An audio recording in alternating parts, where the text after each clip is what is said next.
சங்கீதம் 135 அதிகாரம் 1 வசனம் முதல் 21 வசனம் வரை. அல்லேலூயா, கர்த்தருடைய நாமத்தை துதியுங்கள், கர்த்தரின் ஊழியக்காரரை துதியுங்கள். கர்த்தருடைய வீட்டிலும் தமது தேவனுடைய ஆலய பிரகாரங்களிலும் நிற்கிறவர்களே, கர்த்தரை துதியுங்கள். கர்த்தர் நல்லவர், அவருடைய நாமத்தை கீர்த்தனம் பண்ணுங்கள், அது இன்பமானது. கர்த்தர் யாக்கோபை தமக்காகவும் இஸ்ரவேலை தமக்கு சொந்தமாகவும் தெரிந்து கொண்டார். கர்த்தர் பெரியவர் என்றும் நம்முடைய ஆண்டவர் எல்லா தேவர்களுக்கும் மேலானவர் என்றும் நான் அறிவேன். வானத்திலும் பூமியிலும் சமுத்திரங்களிலும் எல்லா ஆழங்களிலும் கர்த்தர் தமக்கு சித்தமானதை எல்லாம் செய்கிறார்.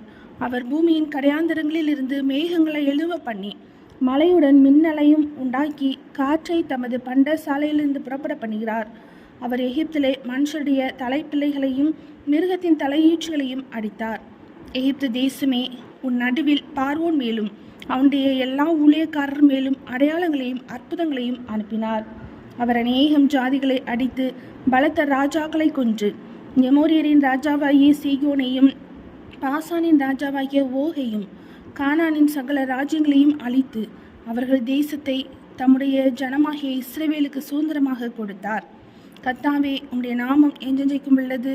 கர்த்தாவே, உம்முடைய பிரஸ்தாபம் தலைமுறை தலைமுறைக்கும் இருக்கும். கர்த்தர் தம்முடைய ஜனத்தின் நியாயத்தை விசாரித்து நம்முடைய ஊழியக்காரன் மேல் பரிதாபப்படுவார். அஞ்ஞானிகளுடைய விக்கிரகங்கள் வெள்ளியும் பொன்னும் மனுஷருடைய கைவேலையுமாயிருக்கிறது. அவைகளுக்கு வாயிருந்தும் பேசாது, அவைகளுக்கு கண்கள் இருந்தும் காணாது, அவைகளுக்கு காதுகள் இருந்தும் கேளாது, அவைகளுடைய வாயிலே சுவாசமும் இல்லை. அவைகளை பண்ணுகிறவர்களும் அவைகளை நம்புகிறவர்கள் யாவரும் அவைகளைப் போல் இருக்கிறார்கள். இஸ்ரவேல் குடும்பத்தாரே, கர்த்தரை ஸ்தோத்திரியுங்கள். ஆரோன் குடும்பத்தாரே, கர்த்தரை ஸ்தோத்திரியுங்கள். லேவி குடும்பத்தாரே, கர்த்தரை ஸ்தோத்திரியுங்கள். கர்த்தருக்கு பயந்தவர்களே, கர்த்தரை ஸ்தோத்திரியுங்கள்.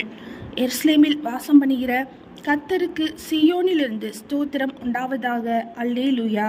சங்கீதம் 135 அதிகாரம் முடிந்தது.